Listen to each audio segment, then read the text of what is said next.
How's it going? Flag here. This will be video 37 on the Sekiro Boss guide, and we're going to be fighting the Demon of Hatred. Okay, so let's just jump straight into the fight. What you're going to want is, you're going to want that malcontent, the whistle. That's going to be used for the third phase of this fight. It's going to be the only prosthetic we're going to use. We want as many spirit emblems as possible, so get that ceremonial tanto in use. Heal yourself up, and we're not going to buff ourselves until later on in the fight. So what we want to do is we want to aim to always stay behind where possible. That avoids his dashing attack, but we can also stand directly under him and hit his fleshy nutsack if needs be. Okay, if he does do a charging attack, it's important to jump left or right to avoid it. Okay, you cannot dodge it, but ultimately you want to stay as close as possible to this guy. Unless he puts some serious distance between you, just stay as close as possible. When he flames up like that, create some distance and immediately grapple back in, get some free hits. And this is where you jump left. Jumping left, that is very difficult to time, and you will get hit quite a few times. But if there's too much distance and you're not going to get to him quick enough, open up that distance and keep moving away. And wait for this attack. Once he's done that attack, you've got time to run back up and start hitting him. As I said, you're smarter hitting him from behind. Obviously try and avoid that headbutt. That's one of the reasons you want to hit him from behind. And this is just weep and repeat. Always do your best to stay behind him. If you are standing hitting the nutsack, as I said, just be prepared to deflect his stomps and deflect his headbutts.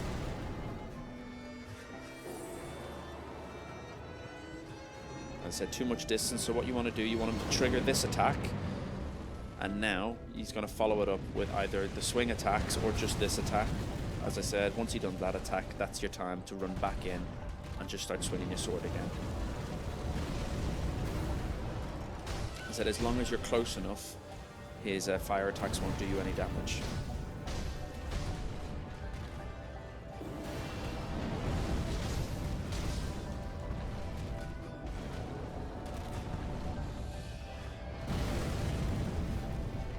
You're essentially a mosquito just pissing him off. You're just gonna stay so close.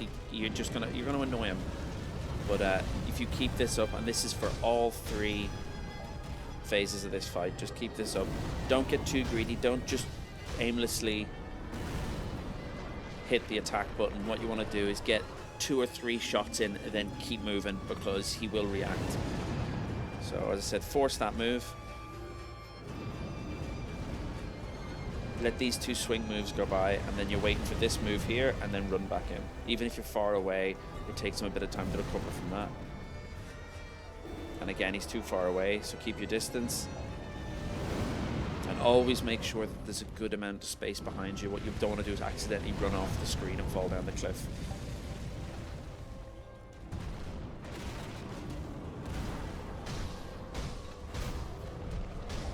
There you go, that's phase 1 over. Phase 2, he adds a few more little bits. Okay, so you can use this opportunity to buff if you wish. It's not necessary. Don't run straight to him, because he's going to do an AoE attack right away. Now you can attack him.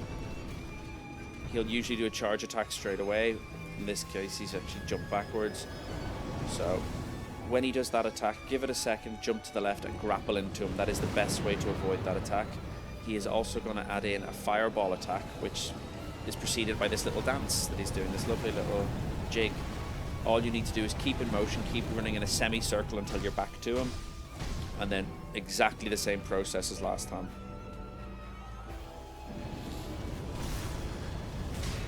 Don't do that, I didn't follow my own rules there, that's the problem. As I said, if he moves too far away, give him the space. Don't try and get to him quickly.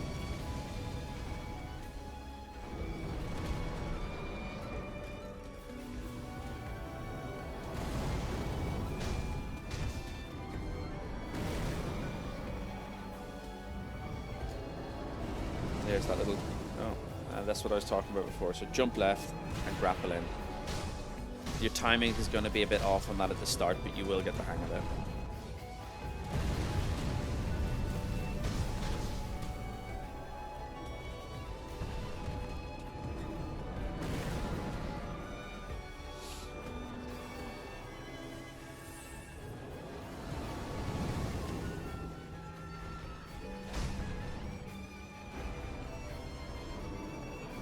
there's his little dance. So again, do a long semicircle until you're right behind him, and then just start slapping his arse again, or his balls.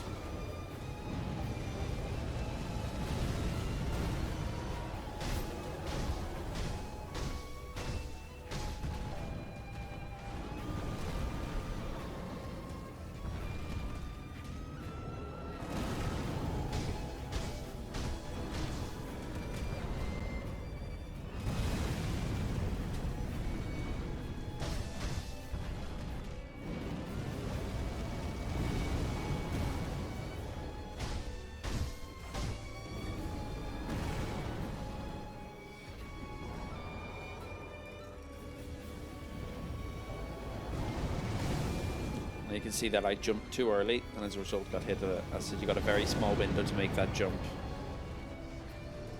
Okay, here's the dance again, semicircle.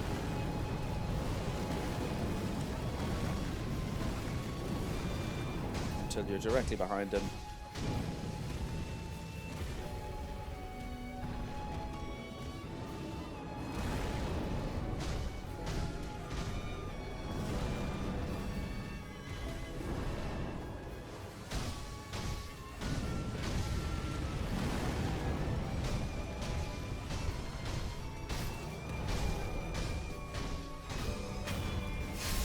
That is round 2 done. So now you can buff your character here, but what I would advise to do is run like the dickens. Get your arse completely out of dodge. Okay, make sure you make it before this wall of flames go up. Okay, and now he will run at you now, but what you want to do is buff your character, get behind him, and now this is where the ring comes in. Okay, you're going to get at least 5 hits in, and you're just going to keep whistling that fucking thing. Hold him in place, get lots and lots of damage, and you can get him down to about half health just spamming this, and that's why we want all those rings of malcontent. Okay.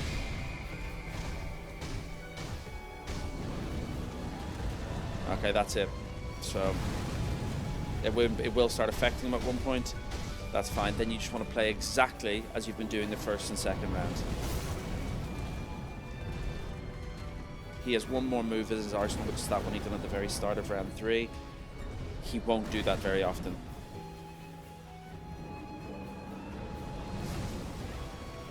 Again, my timing was slightly off. Unfortunate.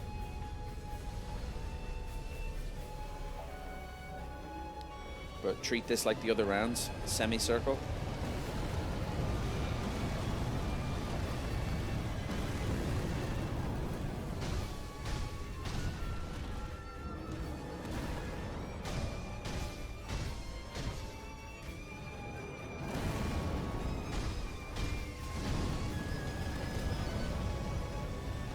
Get your distance, grapple back in.